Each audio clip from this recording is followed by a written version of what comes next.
Bazz, we're back, mate. The Sporting Spotlight, of course, brought to us by Air Diffusion Australia. Great company. If you want the best air conditioning anywhere in Australia, Air Diffusion Australia. And you know, Phil, we say that a lot, and they are a good sponsor. We know that, but it's not just saying it. I've got their system. Yep. And I tell you, it is pretty good. Oh, it's the best thing I've spoken to Bill. I'm putting one in my place, and the 3 daughters best thing we've ever done. Place. And they're ripping blokes too, and they're ripping ladies that work here as well. So not because they sponsor the show, but they're great. Talk about great men. Now this bloke's been in the industry over 50 years. Yeah. A little bit of a chat in outside in the car park. As usual, you were running late, so it gave us plenty to talk about. We're talking about Terry Lindblom, Vegas Promotions, probably the best promotion company in Australia. They are. So nothing but the big names. Terry joins us. Terry, how are you, mate? Thanks, guys. Part 2. Barry. Mate, you're looking well too. Just coming from the gym. Have you? Yeah, mate. Always trying. You've had some amazing celebrities over the journey. I know there's rock bands and there's sporty people. We've covered the globe. So we've got a list of names. We want to ask you about some that we've chosen, mate. Right. So let's start at the top. What about Jacko? Oh, Jacko. I could tell you a million stories about Jacko. We used to be good mates. I was the best man at his wedding. I'm the godfather of one of his children. He's got 3 boys. No, he's got 3 boys and a girl. But I haven't been doing him for 15 years. Oh. He was doing Chopper Reed with me. And I always thought Mark had a good side and a bad side, but the good side was an act, and did some terrible things to me. Did some terrible things to Chopper. Chopper wanted to shoot him in the arse at one stage. It's a true story. And I said, I won't tell you what he did. I said, as you do. It had to do with this, money. And he said, because Chopper used to stay at my place, at Malvern, all right? And he was one of the best people, I've told you before, one of the best acts I've ever brought into town. He was a terrific bloke. Barry will tell you the same thing. Just a nice bloke. Chopper? Yep. Yeah. And never attacked a squarehead like us. You always did the bad people. But Jacko, he was a prankster. He did terrible things. But Chopper one day, he said to me over breakfast, he said, I'm going to I can't do Chopper. I can impersonate most people. I can't. He said, I'm going to shoot him in the house. I said, Mark, you'll go back to jail. He said, I'm just going to shoot him in the house. I said, you'll go back to jail. So we go out, we'd have lunch. On the way back from lunch, he'd say, but I just want to shoot him in the house. I said, you can't, Mark, you'll go back to jail. That night, we'd do the gig, we're driving home. I'm going to shoot him in the house. I said, Mark, you've got a wife, kids, So I talked him out of it. But a million things went on. Chopper had a sense of humour. And he used to call him Sad Sack. If you see Sad Sack, Jacko. Where's Sad Sack? Yeah. And I could tell you some stories about what went on, but Jacko was always, and his wife, ex-wife, is still a friend of mine. In fact, I was over in Bali. Her and her husband have got a beautiful mansion in Bali, and I went over and stayed with my girl, Jenny, just recently. We were 9 days there. We got drinking on the red wine every night. We had this whole place to ourselves, 8 rooms, huge swimming pool, unbelievable. Getting off that, Jacko was always playing. He was always playing jokes on you. That was his gig, and all right. So we're down at and I never got one on him, all right. So we're down at the Horizons, or they used to call it Horizones in those days, down at the Grand Hotel, with the grab a granny out back. And we're there having a drink, and he said, you're not as fit as me. I said, what do you mean I'm not as fit as you? I'm fitter than you. And I got a cigarette going, I'm drinking. He said, yeah, you don't, he was always trying to put you down. I said, mate, I'm fitter than you. I said, I can outrun you anywhere. He said, you can do that, mate. I said, just try me, fat guts, because we were good mates in those days. Yep. He said, right, you're on. Tomorrow morning. I said, where are we going to run? He said, we'll run from your place, Malvern, to Glenelg. I said, you're on. This is a true story. Good run. So he thought about it, and when he's thinking, he used to chew ice. He came over about half an hour later, he said, I'm not fucking running with you. I said, what do you mean? He said, I'm not running with you fucking in my ear. I'm not doing that. I said, what do you do? He said, well, I'll take off and you start 5 minutes after. I thought, thank you. thank you, Lord. So I got up at 9 or 10 o'clock, and we had a big night.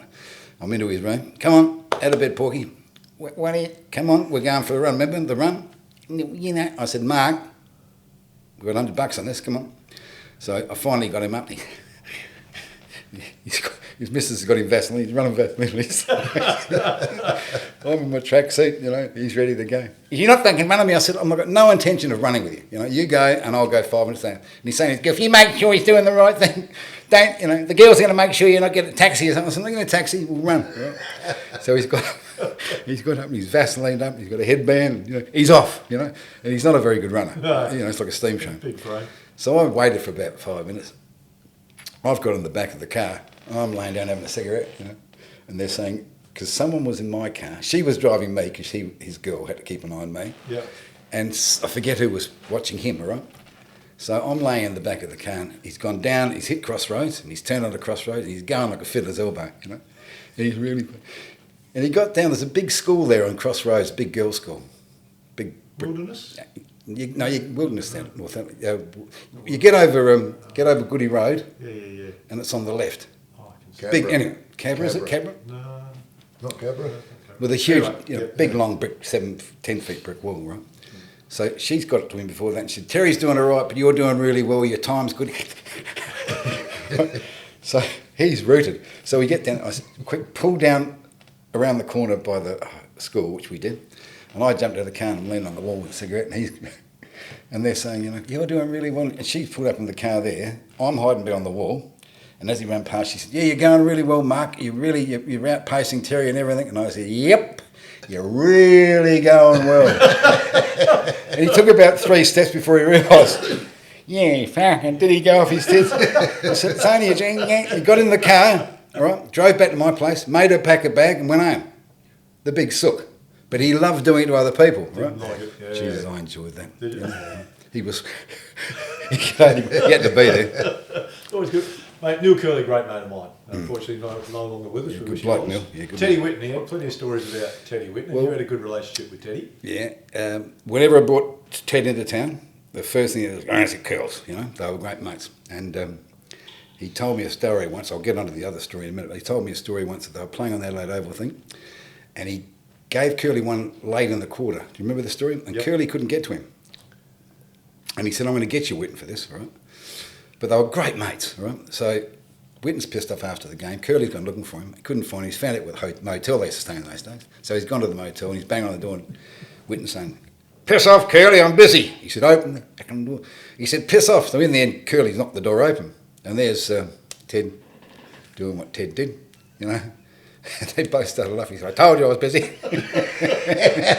Apparently it's a true story. Yes, that Curls told me the same story. Yeah. The other one, the extension of that was Curls told me that Ted did get him, got him pretty good. Yeah. He said he chased him for 2 quarters and he finally caught him. Yeah. He said, where do you reckon I caught him? He said, I don't know. He said, he was standing right next to the umpire. He ran and hit, yeah. But I used to bring, and he was a good bloke, I used to bring him into town all the time. The first time I brought him into town, I had Crackers Keener with me, big Crackers. And we'd done about 3 or 4 shows. And we were up in the country somewhere, and Teddy had to pee every now and obviously was starting the prostate cancer, he had to stop her pee. And he's in the toilet, and Crackers sitting in the back of the car, Crackers like. And he said, yeah, you're all right, boy. He said, what do you mean? Because Crackers on you well. He said, he likes you. He doesn't like a lot of people, So we were good mates. He said, what's wrong with these shoes? I said, I didn't know he worked for Adelaide. So I said, these are the worst shoes I've ever had. I said, I bought them 3 months ago and they were falling apart. And when he went back next week, there's a knock on the front door. The guy with a brand new pair of Adidas shoes. Try these. That's all it said. Try these. Ted, Anyway, we did this show one night, and it's the football club. I don't remember the name. It might be Renown Park. You know where you come down? Is it Torrens Road? Fitzroy. Yeah, off to the right there. I reckon it was there. And I had, I can't remember, Teddy Whitten, Crackers Keenan, the big dark-headed bloke that came over was supposed to be a bit of a tough guy. Played for Torrens, I reckon. Dark hair. Had a bit of reputation. Robbie Muir? No, No? tall, Oh, 6'2", tall. 6'2". Anyway, I had a big group there. And they're going through and giving their talks. And it came to Teddy because he was the actor of the night. And the place had been 200 people. And Teddy got up and started speaking. And this big ruckman, he'd be 28, 30, tattoos, big bloke, right? And he started, Victorian crap. And Teddy, you wouldn't have understood Teddy on a football field because after about 3 or 4 minutes, this bloke taunting him, Teddy's throwing the microphone down the stairs, get outside to this bloke, right? And he's walked out the door, took his jacket off over his shoulder out the door. So everything went quiet. The room all sat there for a while, And Cracker said, he won't come back. So I went out there and he's in the car park, just outside the door. He said, get him out of here. Now Teddy would have been 50-something then, all right? And I said, he said, get him out of here. So I went back in, and one of the time he's sitting with his mates, a big mate. I said, mate, Teddy wants to see you outside. Teddy wants to see you outside now. You know, he's a 6'4", big. He want to know about it. I said, mate, I'm a bit pissed weak, you know. He said, oh man, you won't go outside. So I went to Teddy and I said, Ted, he want to come out. He said, get him. I said, Teddy, he won't come out. And Teddy said, I'm going home. And he walked off the dirt track. I can see him now. I said, Teddy, he said, no, you know, that bloke's upset me. So I had him in the motel next to Bracestead, the nightclub on Greenwood Road. Bracestead, yeah. So we've all gone back there for a drink. I rang Teddy up in his room. I said, Teddy, what are you doing? He said, arr. I said, come over and went, no, he said, that bloke's upset me. Jesus, you imagine, this is a 55-year-old man. You imagine what he was like if you hit him in a football field. 30, yeah. God, Ted was a terrific bloke. Yeah. Really nice bloke. Outstanding bloke. Wasn't he? Yes, he was. Had him at Alberton a couple of times, Ted. Yep. And, just a great guy. You know, you think people thought, oh, you know, here he is, a big mouth Victorian or whatever, but he played it beautifully, didn't he? He played it magnificently. Yeah. And once people got to know him in SA, don't forget, he pranced down the Rundle Mall in his underwear and all that, didn't he, as well, for a bet with girls, I think that might have been. Yep. So, you know, the guy had he had a lot of personality, Teddy Whitten. He was just his nickname was Sir Lunch-a-Lot. You rang Adidas after 1 o'clock, he's gone. He was only in the morning. You wouldn't see him in the afternoon. You'd see he was going to meetings, but we knew where he was going. Sir Lunch-a-Lot, yeah. But just getting off the subject for a second, Barry did them, but I supplied the Port Adelaide Football Club for 25, 30 years with their luncheons, all right? Yep. Barry was the best and the most funniest compere of them all down at Port Adelaide, and he knew everybody in the room. He worked it well. And we'd get 380 to 500 people down there. No problem. He'd brain them. Great gigs, and they were great days. They don't do them anymore. Because? I don't know. Ask Barry. Political correctness and all that sort of crap. Yeah, mate. You know, is it political? Well, who knows what it was? It was so good. It was a very bad decision in the end.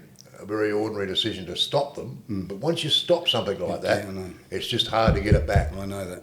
And it was I don't know who made the decision down there, but it was just a ridiculous one, because you're killing a little golden goose. That was just regularly, mate, you would get 450, no problem. You'd have 150 people booked in before you open the doors. You really need to have a function now where you go, come in, but it'll be not politically correct. If you want it to be politically correct, don't come. I had a guy. So it's just going to be fun. I totally agree. That's very interesting you say that. I had a guy, I can't tell you who said, would you come and do, in town here somewhere, a non-political correct hour? Yeah. Would you come along with a couple of other guys, forget who the other guys were, and do this, because I'm sick to death of it. Yeah. And I didn't do it because at that stage I was working with Port Adelaide. Yeah. And if you went slightly off the rails and somewhere and said something, they'd jump on you. I mean, most clubs would, wouldn't they? Most clubs would. That club's gone. It might be something for Vegas Promotions to get onto, huh? I had a meeting down there just recently. The club's fantastic. They've done it up. Absolutely. Have a look. Looks great. It's really good. Yeah, it looks great. Have you been there? But members can't eat upstairs there. What do you mean? Well, they're not allowed to. They have to eat downstairs now. But they can't see. It's ridiculous, mate, what they've done down there. I don't care what anyone says. It looks good. The punters don't like it. The punters love the place. Yeah. But what they've done is that you used to be able to sit up there, have a meal, watch the training and watch whatever's going on. Fantastic, as you can see, the beautiful balcony. Yeah. Can't eat up there anymore. You order up there and eat downstairs, where there's no windows. So who's upstairs during the game? They're not doing anything up there, mate. Is that right? This is the problem. We're off subject, and that club is not the club I grew up supporting, both on and off. Barry, all the clubs, it's an AFL club. Well, it's ridiculous now, you know. Well, I know they're nice and inclusive now, which is terrific. Well, let's get back to funny stuff. Yeah, I agree. One of the funniest blokes ever, Greg Ritchie. Oh, Greg. And I know we talk about political correctness, and of course that stopped him being. I could tell you many stories about Greg, but I've got a couple here. Mahatma Koto, West Took done the Christmas party. I've got a million stories about those guys, but I'm just telling one at a time. Well, he was brilliant. That was really sad that he had to stop doing the Mahatma big. That was one of the great acts. He made a bloody fortune, I tell you. Well, I know he did. Yeah, I know he did. You know, when he first started, he was getting. From us, from Hooksy and I on 5AA when we first started him off, a carton of West End sent to his home. Right. He had a shed full and he didn't drink it. Yeah, sent to his home in Queensland. Right. That's what he did the show for. then all of a sudden he was 5,000 a gig, just overnight. One night after the Sydney Footy show, he had to go somewhere in a hurry, and he was dressed up as and he got in a taxi, and the guy driving the taxi was an Indian. Oh, no. Yeah, whoa. And they had a fist fight on the side of the road. What are you doing? They're on the side of the road. And he's dressed in, because he was insulting the Indian, you know. He almost, I don't know if they come to punches, a bit of push and pull. You know? He had to get out of the taxi. It's just ridiculous how they stopped him. I don't care what anyone says. You know, the guy was very funny. And, you know, I mean, it's comedy. And you know, you get... The funny part of all for me is that when I talk to Richie, he's got some unbelievably good Indian mates. Yeah. So it's not like he's not racist. Exactly, he's just enjoying and making... And they actually like And it. they loved it as well, yeah. Coca-Cola used to book him an act off me every year at the cricket. Yeah. Before the cricket, they'd have a bunch up in the... They'd have a special stand made up. And they'd have a stand. And this year, Greg Ritchie. And I think it was... the Australians were playing the Indians. And complaints from people because he was dressed up in Indian, and it was the night before he was at dinner with the whole mob of them, the captain of the team and the manager and everything. They're all mates, but these wankers, oh no, you can't do that. Yeah. Well, you know, when we talk about impersonations, and you've had some that do exceptional ones, your Sam Newman impersonation is about as close as I reckon you could get to thinking Sam's in the room. So you obviously spent a lot of time with Sam. We talked about him last time, but we should touch on Sam is very easy to impersonate. If you get to know him, all right, he's got certain attributes. I'm just trying to think something that he'd say. I love him because he'll get something in his claw and he won't let it go. Why would you do that? Now, Terry, why would you do that? Now, that is, but why would you do that? Now, Terry, why would you do that? And he'll go on and on about, that is ridiculous. You know, the one I like was, he was with the big ruckman, my favourite ruckman, I think the best ruckman I've ever seen, Max Gawn. Yep. And on the Footy show, they used to take him out. Sam's got a real thing about, I hope he doesn't hear this, Sam's got a real thing about farting. You know, he likes all that away from the, you know. Yep. I might have told you, we're walking across, and Dougie knew about it. Have I told this story before? Dunstall knew about it. He just hates farting and stuff, I don't know. So we're walking, Grand Prix, 3:30 in the morning, we're all drunk, and we're heading to the motel, where we're staying on the corner of West Terrace and South Terrace. And we're walking across the car park, and there's 4 blokes in the dark. We're walking along, and I farted. Dougie ran over and started up. He was laughing the way he was holding on the back of a car. Dunstall was going, oh, who did that? I said, who did what? Who farted? I did. Why would you do that? Why would you do that, Terry? Well, and he's giving me a lecture at 3:30. I'm pissed. That is just, why would you do that? I was cleaning my teeth one day at a gig at the motel. What are you doing? I said, I'm cleaning. Why would you clean your teeth in front of people? I said, I'm cleaning my teeth. He hates all that stuff, but he makes me laugh the way he goes on about it. And I was telling you the story and I got off it. What was I telling you before that? No, you're walking across the road. No. Sam doesn't like that stuff.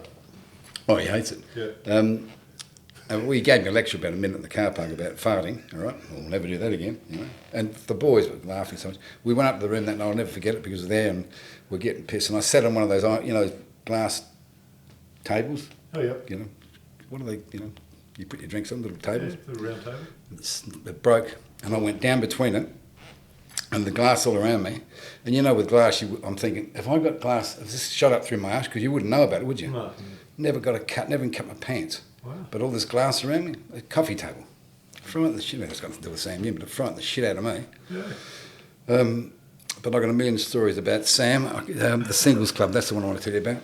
We did this Singles Club on Main North Road. And there would have been 200 people there, you know, cravats and comb-overs and plastic shoes, and I was just, you know, scary noise. You know, it was it was funny. But the girl that ran it had a little room off to the side, and she was having cocktails before we went into the room. Okay, so we've gone into the room there and we're just chatting, right? And Sam's one of the nicest men you'd ever meet. He's a gentleman. Remind me to tell you about him and the footballer, VY sunglasses. Played for Port Adelaide, went up to Queensland, was paraplegic. PDO, I'll get to that one. So we're standing there, and this girl come through, probably 30, well dressed, not bad looking, all right? And she's straight up to Sam, I'm just there and have a drink, you know? And she's at the top of her voice, "You fucking misogynist, da, da, da, da, da." So I stepped forward to move her out of the room. Sam said, no, let her go. And she ranted and raved and pointed her finger, and Sam just stood there with his drink. And I went, he said, "No, Terry, let her go. And he handled it differently than I would have, you know. Yeah. He let her go and go and go and go and go until she ran out of steam. He said, "Are you finished?" He said, "Yeah." They rearranged these words in the right order. Off, fuck. And everybody, even the women in the room, all clapped him. You know? He said, "You let them go too. They ran out of steam, let them kill themselves," which enough rope, you know. Yeah. Peter Yo. Yep. Sam told me the story. Peter Yo's playing Victoria. He wasn't very good over there, apparently. Baron. Yeah, he's right. And Sam, and they were at someone's engagement party in this little room somewhere with Sam's old girlfriend or Peter Yo's, I can't remember, right? And Sam's turned quickly with a glass of red and spilled it all over the future bride's mum's dress. Right? And Sam's really apologetic. He said, "Oh, look, I'm really sorry." He said, "I'll buy you a new dress." And he would. He said, "I'll dry clean. I'll do it." Yo's come around because I've all been drinking. And Peter Yo would be a bit jealous of Sam because Peter was a good-looking bloke, but Sam was bigger name around town. He was the state ruckman, yada, yada. He's come around and said, "Typically you, Sam."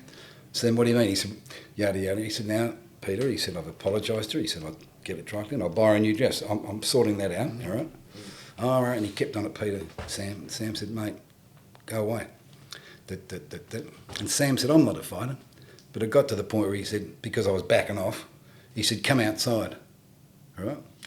And Sam said, "I'm not a fighter." So he went outside and he said, "I punched the shit out of him." But he said, in doing that, that's why Sam always says to me, walk away. In doing that, he broke his knuckle. Ooh. And back in those days, if you don't play, you don't pay. Right? Yep. And he said, "I missed 2 weeks of football money over Peter Yo." All right? That's a good explanation for him. He always says to me, Let him go. walk away. And I don't always. Well, Yeah. I'm old now, but especially when I was younger, you don't walk away. But The Barossa Junction, mate, the sing-along. oh yeah, we did the Barossa Junction. This woman rang me up. I don't want to mention their names, but they're very well-known people, her and her husband, right? And the girl that I'm going out with now, Jenny, she randomly joined up there. I didn't know Jenny. I must have met her that night, but I didn't remember her. And apparently Jenny's mother was sitting on the table with us as well. All right? Helen Bain and Jenny Bain. Anyway, they're sitting with us, all right? So I rolled up with Sam. I think Kevin was the compere, my brother. 250, 300 people in this room. And she's sitting next to me, Sam's sitting there. And they've been drinking. Apparently they used to get in it pretty early, you know. So this is 7:30, we're having dinner, right? And she says to me, and she booked it. She said, what is he going to sing? I said, "What?" He said, what sort of stuff does he sing? I said, "He's a footballer." Sing. 5 minutes later, "Have you got a band?" I said, "He's a footballer." This went on all night. I said, "He's a footballer. What sort of stuff does he sing? He's not going to sing. I'm not joking. Sam and I got the giggles. I said, "He's not going to sing. He's a footballer." "Did he used to sing?" I said, "No, he's a footballer." All right. So we finally get him. Kevin's up doing the compound. The most important thing, and both of you would understand this, the PA's got to be good. If the PA's no good, you're stuffed. Because everything sounds like this. So I said to her, "Make sure you go." State of the art. And it was state of the art, all right? It was one of those you'd know too. In the roof, you know, everything sounds like this. So you can't put any highs and lows in it. You can't. It's one monotone. So Kevin gets up on stage, and he hasn't started it. And he looked over. He said, Terry. Terry. I said, "What?" He's got. It looked like a big pen. You know those little pencil mics? Oh, yeah. Yeah. We're doing a gig with that. I thought, fuck, we're in trouble here. Everything sounded like this, you know. We got through it, all right. But she was hilarious, this woman. She kept asking me, "When's he going to sing?" What did he sing? The husband didn't see the show. He almost had his face in the soup. He went to bed. The whole act. You remember those people? I don't want to say that. Funny. You would have had some amazing nights though, mate. I mean, you're still going after, I don't know how many years, but, you know, you'd have to worry every time you go to a function. Is the PA right? Is this right? Is that right? You always tell them. Because sometimes those PAs, I mean, that's the thing I freak out about most is the PA system. Is it good enough? And, you know, you go to some shows and they're terrible. You must have gone to a few where I've got one here. they're just ridiculous. I've got one here, Greg Ritchie. We did the Jeps Cross. Yeah. No, out at Smithfield Football Club. Yeah. The girl booked it, right? Mahatma Coat, Greg Ritchie. And I said, very important. I said, if you've got a DJ in the club or someone get a DJ, make sure you've got a good PA system there, all right? Yeah. They're advertising, they put a sign on the door. You know, Greg Ritchie's going to be there, so there was probably 80 people there. Should have been. You know, in those days, it should have been packed. Exactly. So we've got there, Greg's out getting changed. I thought I'll just go into the room and have a look. And I walk around, there's no PA, I'm looking for the PA. Oh, no. Yeah, oh, it gets worse. I said, where's the PA system? She said, oh, I left it too late and I couldn't get one. I said, what are we using? And this is not joking. No, I don't doubt it. She had a mate. plastic, you know those little plastic things you buy for kids in toy shops? Yeah. With a little plastic mic? Yeah. And it was on, she had it hanging in front of her on the fishing line. No. Well, Greg and I got the giggles. Greg said, No. are you joking? I said, oh, you couldn't even use it, right? Yeah. So Greg did it. He yelled it out. Yeah. He had to. But you lose it when you're doing that Of shit. course you lose it. Yeah, you know. But she was serious. Yeah. You could. What about nicknames? You know, you go to a footy club, cricket I love club, they all nicknames. get nicknames, mate. The Yeah. people we've worked with, they've all got I've got some. nicknames. Well, there's a lot more, but you guys want to come in on this too. I know you've got a few, right? Nicknames. Yeah. Duckworth that played for Essentials. Yeah. What's that? What's that? Yeah. Yeah. Duckworth. Yeah. Oh, Yeah. Yeah. Royce Hart. Joof Hart. Peter Sleep, the cricketer, was sounded. Sound. That was Sound good. asleep. Yeah. Now, Rex Hunt, you can put your own to this. Rex Hunt was Usilic. I didn't say that. That's what the footballers come up with the best nicknames, right? But my favourite of all time is, I used to go out on Saturday night and check the bands, right? And my daughter used to come and say, what are you doing here, Dad? I said, this is my band. It's the first time they played. I've just come here for half an hour. You shouldn't be here. I said, Ebba, piss off. That's my daughter. So I'm standing there this night. This girl comes and says, chewing gum. She said, you're Terry Lindblom. I said, yeah. She said, yeah, my dad. I said, who's your dad? And she said his name. She said, he's the president of South Quarter Football, one of those clubs. I said, I'd know his face, but she said, you might know him by his nickname. I said, what's his nickname? She said, Bird Shit. I said, why do they call him Bird Shit? She said, when he played football, he was always on the bench.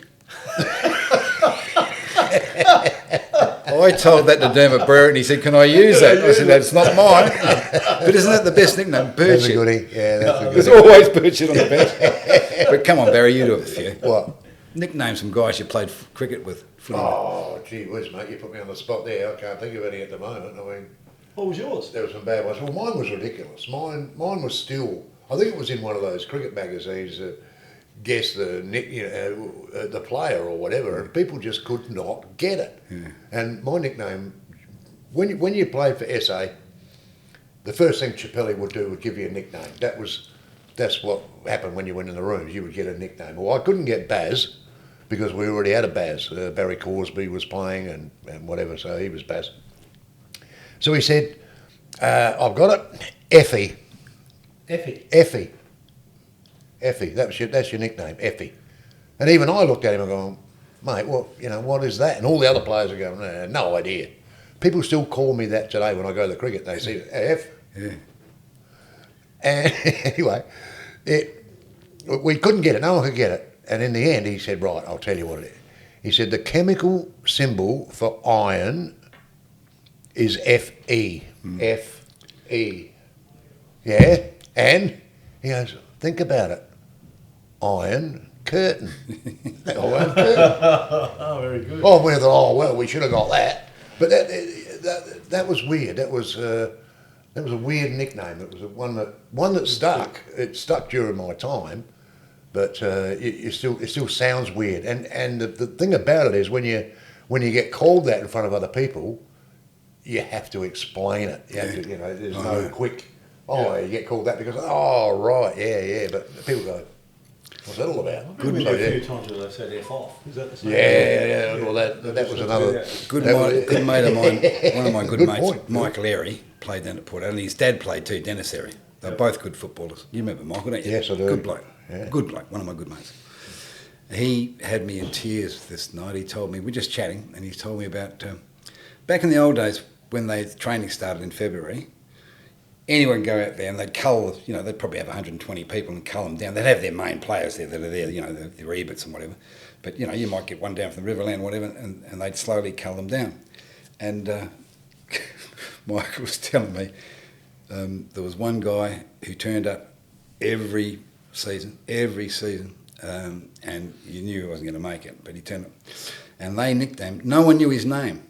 They used to call him February. February's here. Well, then he saw him in February, and he came every year, and he never got a game. Feb's here. February's here. They all knew what they were talking about. No one knew his name. Wonder if he knew.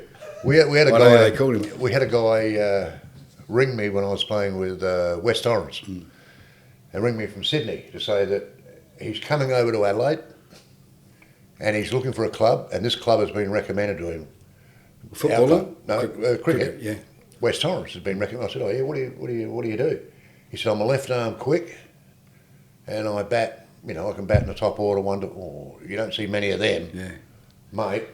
When you get here, come out Yeah. to training. Right, come out and no worries at all." So I told Hook, I said, "We got this bloke coming, quick left armour who bats in the top order." I said, "He is exactly what we need in the side at the moment." Hooks go, yeah, for sure, that's right. So I told Crowley about it. Anyway, this night this guy turns up, and I look at him and he's dressed up. He's got all the gear on. Beauty. So yeah, you go, mate. Well. I said, here's the A-grade net. Here's a ball. Just near a new one. Just have a crack at there's Rick Darling batting up there, mate. So test player. So have a crack at him, and we'll have a look. Me and Crowley stood back. Watched him do his run up, big miles and miles run up, This bloke could be quick, good, right? So he comes flying in at 100 mile an hour, and he did not hit the deck.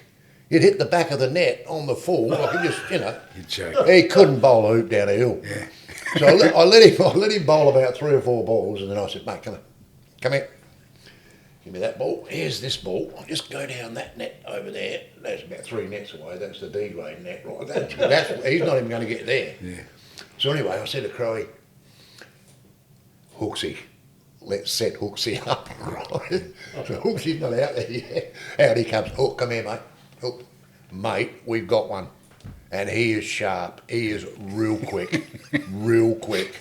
So I want you to go in there, and I want you to have a look at him before I unleash him on the rest of the A grade. Unleash him. Yeah. And Crowley's down there with me.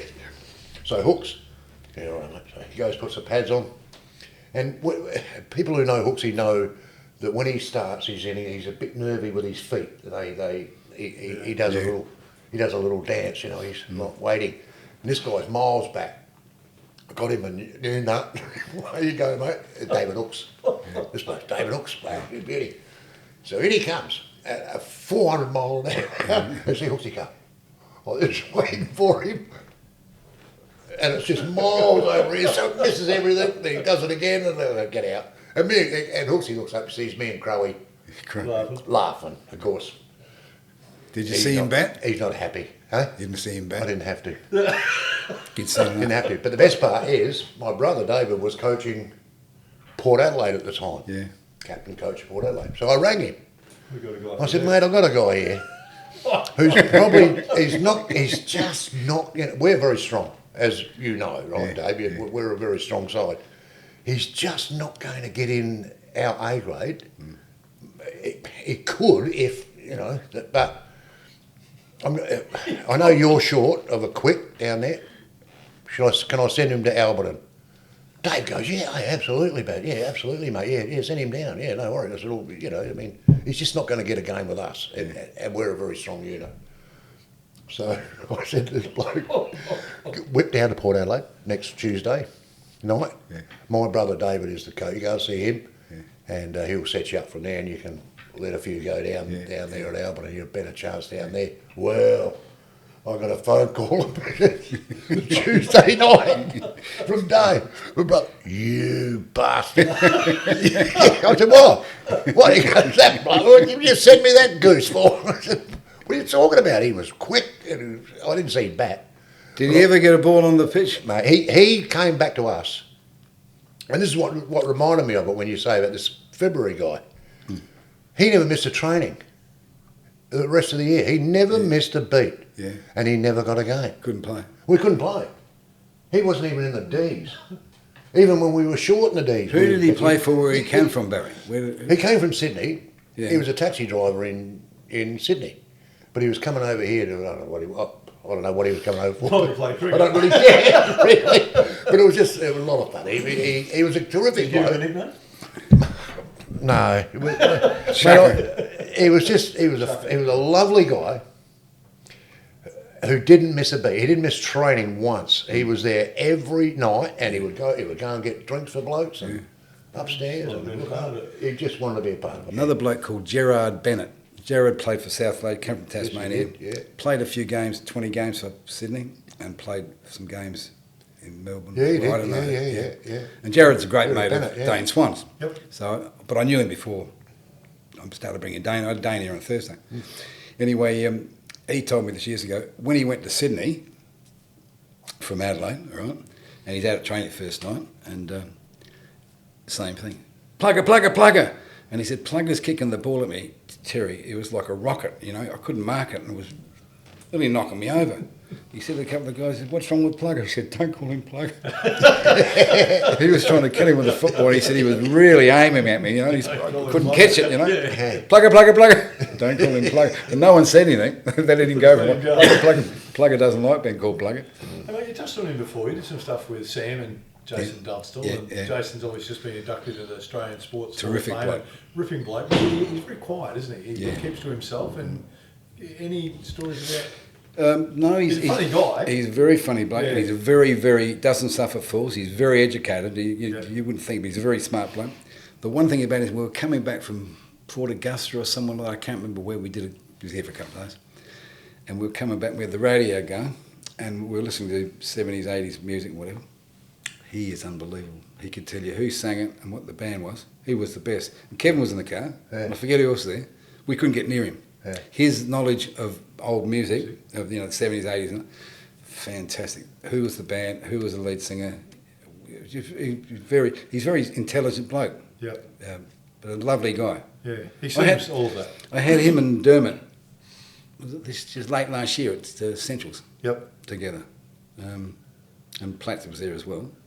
And Platts, yeah. Have you ever worked with someone afterwards and gone, I'm never working with them again? Oh yeah. I don't know. Did I mention him before to you? Don't know. Yeah. You know. mentioned Did I mention him last gig? I don't want to do you it again. mentioned ostentatious to us. He is the worst act I've ever brought into town. Yeah. By a London mile. The worst. Can I get in trouble for saying this? They can't see me because it's factual. Yeah. Kerry O'Keefe. Skull. Yeah. Just difficult? Difficult. Yeah. Very ordinary bloke, that one. Got me off a DUI charge one night. Him and Dougie Walters got me off a DUI charge. Can I say that? Yeah. Well, you have now. We can always edit it out, but I'd like to know how they got you off. Well, we I don't drink, so I'll never get one. Don't you drink? No. day 3 maybe of a Shield game, SA New South Wales. Yep. I'd got some during the day. We were out at night, and I was out with Dougie and Skull and Gus Gilmore. You playing the next day? Yeah. Yeah, okay. But so it was only a quiet one. Yep. And it was about, I don't know what it was after midnight or something, and I'm dropping the guys back to the Park Royal where they were staying. And just on 50 metres from the Park Royal and behind me. You were driving the car. I'm driving. Anyway, copper says, the policeman says, he went through a stop sign back there in North Adelaide. You went, I said, no, I didn't, mate. I mean, it was, I wandered through it. I didn't sort of Go straight had a through. look and nothing. No cars. I'm the only car in the world at the moment. Anyway, he said, you've been drinking. Back in those days, they didn't have anything on them, so No, they you had to walk a call line or the, something. Yeah. so I had to call Oh. the unit to come down to outside the pub. So I get out of the car and I've got Skull, I've got Dougie Walters and Gus Gilmore.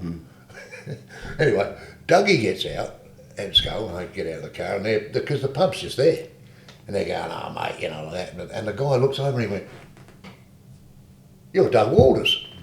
The guy, you're Doug Waters. He goes, yeah, mate, yeah. And Doug was giving me cigarettes, so that's going to help. Like, I've had about 400 bourbons. That's going to help a lot. So, anyway, I'm smoking away, and he goes, you're Doug, sign here. And so, there's anyway, big chat. This guy's a cricket freak. And Doug said, if you were down at the Oval today, because the copper said I was there at the Shield game today. He said, well, if you were there, you'd know who that was. Because I got some runs and whatever. And the bloke, he still didn't know, which is okay, it didn't worry me. But anyway, he loved the chat. So the breathalyzer pulls up, another guy gets out, and he's not a happy copper. He's one of those. He's the hero. And he had to sit in the back of the car to do it. So I sat in the back of the car with my mate copper. And he's looking at it, and I do all the stuff, and he looks at it, and when it turns pink or whatever, this thing went purple, like it was. I'm looking at it, going, smidge over. And he looked down and he went, he goes, you just made it. And I'm looking at the thing, and it's like purple, about 12 times over the limit. Anyway, just made a new colour. We get out, and he says to his mate, he goes, he just made it. He's just under. Only just, but he's just under. And you see the other bloke going, no, he's not. You see him arcing up and all that. Well, no. He's done the test. You couldn't do two tests. You don't do two tests. You only do one test. Do you know how many times I've done that? Had people in the car and be pulled over for speeding or whatever. I said, quick, get out. Sam or whoever's with me, Jacko. And they're all smiles and look, just be careful next time. Sam told me the story. He's always into cars. He had a big banger Porsche. He built a really big Porsche, right? And he was driving somewhere in the country and he was given it a nudge. This is bloody 25 years ago. And he said the coppers got onto him and they were radioing ahead, but he was beating him through the town. And he must have been going for about an hour. Every town he got to, he was too fast, they couldn't, and he was really going. And they finally caught him, right? And he was going, he admitted to it. Well, he said, Terry, I did fucking 3 policemen's balls. He said, he got off though, but he said I was signing things and fucking footballs and policemen's balls, but it's better than getting your licence taken, isn't it? Same thing. The amount of time that's happened, man, get out of the car. Well, Chappelli wrote in his book about, which wasn't, it actually wasn't me, it was actually my brother, Paul. We got picked up on Port Road there at one stage and Paul he was driving and he didn't even know what day it was. But we're only going from Woodville Football Club to Port Adelaide. That makes it all right. So it's just around the corner. He's got about 6 pop dogs on the dashboard. And the copper said, I'm going to get you to blow on the bag. And this actually happened, and it was one of the funniest things because they read out in court what you say. And the copper said, I'm going to get you to blow on the bag. And Paul said to him, what are your chips like, mate? That's what he said to him. What are your chips like? And the copper laughed. He laughed. I was wetting myself. And I come in, I said, let him go, mate. So he said, you stay over there. You just stay over there. Paul, when we went to court, and I went with him, I drove him there, he read it out. That's exactly what he said. I said that he was going to blow in the bag, and he said to me, what are your chips on? He actually said, what are your effing chips on? And he said, the people in the court all there waiting for their turn. What's going berserk? Did he get off? No. No, He didn't get off. No, he got done. He got 6 months. 6 months? 6 months suspended license. That's going back a lot of years too. That's it's not just recent. I mean, I haven't got a drink for that. I'm not proud of it, but we all did it, didn't we? Oh, you didn't, but we all did some stupid things. Of course we did. Yeah, that's right. But Chappelli wrote it in his book that it was me that did it, which hurt my reputation a lot because I wouldn't have done that. No, clearly. And learning that, mate. I was actually angry that I didn't think of that line. good response. It's a very good line. Very good. Before we let you go, a lot of blokes in the media that you deal with, there's a lot of media blokes around. Max Stevens. Oh. Jacko, mate. Max Stevens, of course, reporter for Channel 7. I just want to say that Kerry O'Keefe is one of the funniest men, speakers, in Australia by a London mile. Yeah. But he's just hard to deal with. Hard work, yeah. Max Stevens? Max is an arsehole, all right? He came over, when he first came over from Melbourne, he got out of the television over there and he came to Adelaide. And I met him at the North Adelaide Football Club with Jacko one night. We were doing a show there. We did a show there and it was so popular they booked one for the next night and sold it out with Jacko when he was at his peak. Yep. So Max said, I didn't know him from a bar of soap. And got to know him a bit, yada, yada, yada. So one night I'm at Braisted, all right? And by this stage, his reputation has grown as a person you don't do business with, all right? And he was on Channel 7, Channel 7? Yeah. Anyway, I'm walking along, coming back from the toilet or something, and he's leaning on the bar with a couple of mates. And as I walk past, he's leaned out and grabbed my tie and pulled me towards him. I won't tell you what happened, but I slapped his hand away, don't ever, Oh, yeah. I said, don't do that shit to me. He said, I want Jacko. He used to do a Sunday morning or Sunday show on Channel 7, sports show. He said, I want Jacko on there. Jacko said, I don't know, and I like the prick. I said, well, they never paid in those days. And I think back in those days, this was 32 years ago, I said, he'll do it, but it's, $500 or whatever. And they never paid, but they paid Jacko because he was such a big name. Yep. So we've turned up there. Mark knew him from Melbourne, wasn't big on him. I didn't know anything about him in those days. I just knew the bad reputation. So Mark's got in there on Sunday morning, and he started talking to Mark and just having a normal chat. And then he asked Mark, what do you think of Doug Thomas? Mark said, who's Doug Thomas? He said, Doug Thomas, state footballer. He said, I don't fucking know who Doug Thomas is. I played in the VFL. So he said, Doug Thomas, right? You know what the little bastard did? He brought out Doug Thomas. He was in the next room listening. Oh. And it was on. He set it up, all right?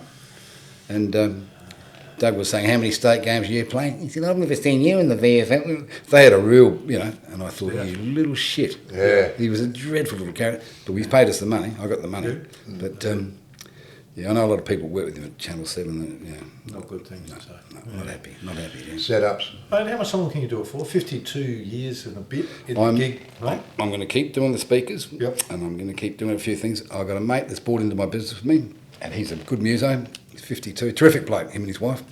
And he's going to take care of all the bands, DJs, all that sort of stuff. So I'm just going to do speakers. So I'm going to pull back a little bit. Half a step. I'm getting old. Yep. It's time to put the cue in there. Before I go, I just want to mention one particular person, and this is not happy day stuff. His name's Lino. I don't know how to spell his surname. And Lino runs the walk to the Adelaide Oval for Port Power. Oh, yeah. No such thing as Port Power, mate. Or whatever they're called. It's Port Adelaide. Yeah, okay. Port The walk, they've got a band playing, They'll Never Tear Us Apart, all right, and all that shit. And they start in the mall and go. So he was booking people off me to do the walk with them. Barry Hall did it. They all did it. People. Up until they get to the railway station, they've got about 15 people. And then they join the people. We had 3,000 people. They're going across the bridge anyway. Yep. The band of it. Anyway. And I got warned about him, saying, don't do business with him. So Barry Hall's in town to do a gig for them, right? Yep. And he's doing pretty good up until now. Okay? And we were doing one up one of the pubs in the hills. Saturday afternoon, the game was on Sunday. He rang me up and said, we can't go ahead tomorrow. So what do you mean you can't go ahead? I said, airfares, he's here, ready to do it. No, can't do it. I said, well, you got to pay. I'll work that out later on. I said, we'll work it out now. I said, he's here in town from Queensland to do a gig, got to get paid. Well, the little rat didn't pay me. So I rang up Richo at the Port Adelaide Football Club, Matt Richardson. He said, Terry, you're not dealing with that guy. I said, Richard said, you don't do business with him. And all this is starting to unfold now. All right? Yep. So the Port Adelaide Football Club, this is the amazing thing, the Port Adelaide Football Club don't want to know about him. Right. And all these people that are sponsoring him think he's involved with the Port Adelaide Football the Club. right stuff. They don't want anything to do with him. He's running this thing on his own. Right. I don't know what he's doing. Yeah. The Crows, they approached the Crows and the Crows said, stay away, we're not interested. Yeah. And then I find out this bloke's rap sheet and everything. Yeah. Anyway, he's done me. I got some of it back, but he still owes me $1,000. But I just thought I'd give him a touch-up. What a wonderful, wonderful person he is. Let people know. Yeah. Right. Hey, mate, we appreciate your time. I know you're a busy man, mate. That's all right, mate. So, And thanks for having me, boys. I enjoy this. Mate, I'm sure there'll be a part 3 because we've only just scratched the surface on the people you know, mate. It's all good for business. And the good thing, I'm relaxed with you guys because I know you. Yeah. As long as they... Just shows we're all moving into the dinosaur age, doesn't it, mate? So Yeah. Well, as Sam says, we're in the Saturdays and Sundays of our lives, which we are, aren't we? Eh? Saturday and Sundays. Yeah. I think I got footing Monday morning. I'm coming back again. Yeah. I'm not afraid of dying. I just don't want to be there when it happens. Is Greg Ritchie doing Mahatma at the... I'd love to do it, but we can't do it. He'd love to do it too. a great guy too. And he's good. Isn't he a great guy to get out in the grog with? Gee, we had some times. Eh? The funniest, if I can just finish with that, You can, with be Greg. careful. No, that's fine. With Greg, when he was on 5AA with Hook and myself and whatever, the funniest time I had in my time in radio was that hour and a half that I would speak to him on the Thursday morning about what he's talking about on Thursday night. Yep. We would cry. We were crying on the phone, whatever. And KG would say things to me like, right, what's he going to do tonight? What's he going to say? Just go, Cage. Yeah. Just go. He rang me one day and he was about to go in there and he's in the toilet having a whatever. And he said, Terry, I've got to go in here, And he used to come as he was a Russian weightlifter, Bolokov or whatever he called it. Yeah. And he got the voice from me. He said, do that voice. And I do that voice. He said, that's it. He forgot how it goes. But he worked a lot of material. We worked together while we were going along. Yeah, exactly. That's how he was. That's exactly how he was. We would do that voice. We would talk about what's going on that night. And I would say something to him and he'd go, yes, let's do that. But don't tell KG. Yeah. I had KG in tears, mate. It was the one, everyone I knew, and I was the same, you'd wait, I think it was a Thursday night. There you go. You go, he's on between 5 and 5:30. He was on and no matter where you were, you go, don't ring me, don't talk, I've got to listen I'd turn up the football clubs and the coach would come over and say, I'm tired of this prick. He said, why? He said, I'm trying to get him out on the track. And they're all saying, wait a minute, they're all up in the park. That is so true. Yeah. We used to have people ring me. I had a guy come into the studio one day because we had some sort of issue with the system or whatever, and we couldn't get Greg. Oh. Right? We had a guy come in to and the receptionist rang me and said, Barry, someone's at reception to see you. Yeah. So there we go. Must be a bloke from volleyball or something wants to get on the show. Darts Australia. Yeah, something like that. Yeah, that's right. So I went out there, and it's a guy with a broken radio. A broken little tranny radio. And what? He goes, you owe me a new radio. How do I owe you a new radio, mate? He threw it. Oh, because Mahatma wasn't on. Because Mahatma wasn't on, he threw it in his garage. Was he serious? So, yeah, he was serious. We owe him. Because I had blokes ringing up and saying, mate, I nearly had a head on. Yeah. Listening to him on the way home. But he said people would drive into their driveway and just sit in their car for 20 minutes before they went inside the house. And some of the situations, like, we'd been at lunch and we were drunk as a monkey, we'd be in the country, right? And he'd go on air and do it, and it was even funnier because we'd been drinking or whatever. Yeah. It was very funny. But they were good. You think about that. These peanuts have taken all that fun away. Yeah. For what reason? No reason. Well, as Ricky today says, it's a joke. Yeah. There's no legitimate reason. It's the biggest load of rubbish that I've ever heard, because that guy was a genuine artist and a funny one, and he's not a racist. He never has been. Most of the people that say these things aren't racist anyway. That people just sort of say it for the sake of saying it. I'm over it all, mate, and I think a lot of people. Remember, he used to come on as the gay guy. Yeah. But what was his name? Oh, but he had 4 or 5 people that he could do standing on his head. Yeah. And they were funny. Yeah. Funny. Bolokov was the Russian weightlifter. Well, I always open the shows now, not when I'm working for you, because you might get me into trouble, but I always say, listen, if there's anything I say today that's going to upset or offend anyone in any way whatsoever, I couldn't give up. No, you've said that's exactly how I open up now. My brother used to come out and say, I've had a few requests, but I'm going to do this anyway. Yeah. Well, there was a guy called Cole Elliott. You know Cole Elliott. I know Cole. I just watched a show. He's a comedian, Australian comedian, and a good one too. And he started telling these jokes. He said, you can't tell that anymore. I can't tell you about the 2 blokes walking down, and he would tell the joke. He said, you can't tell that anymore. And then he would tell another one, say, you can't tell that anymore. I booked Kevin to tour with him around Australia for years, all right? And he used to say to Kevin, look, you're really good, but don't get any better. Because Kevin used to warm the crowd up for him. Kevin was really good. He was good, yeah. I got Kevin, though. The one joke that Kevin stole, one of his jokes, he used to come out and say, I love my wife. He said, I've been married for 25 years. He said, she's just the best thing in the world. He said, I wouldn't trade my wife for anything. But if anyone's got a gearbox or a 59 Valiant, Kevin used to use a gearbox for 51. No, he wasn't funny, mate. I got him that time going up the stairs at Alvin with the shoes. Oh, Kevin, that was one of the best jokes you've ever told us. But you can't tell that on air. I loved him. Because it won't make sense, but No, it won't make it's one of my favourites. Yeah, absolutely. Yeah, it's a brilliant. And you joke. told it very well. Barry's a very, very funny man. Very clever. Oh, very clever. Yes. They were good luncheons. Yeah. Fantastic lunches, mate. Always good to see you. No, thanks for having me, guys. Don't be frightened to ring me. Telling you if you need, yeah, don't be frightened. No, he's after some good people. Vegas Promotions. If you need someone, they are without doubt high quality problem. stuff. Terry, always great to catch Thanks, up. Mate. guys. Still a fireside chat when we catch up, mate. Yeah, good Love to catch it. you, mate. Good on you, mate. Good to see you, pal. Cheers, mate. Good to see you again, mate. Now, folks. No, get out, mate. You want to be on all the time. Like, share, subscribe. That really helps us out. Don't worry about what Baz says. Like, share, subscribe.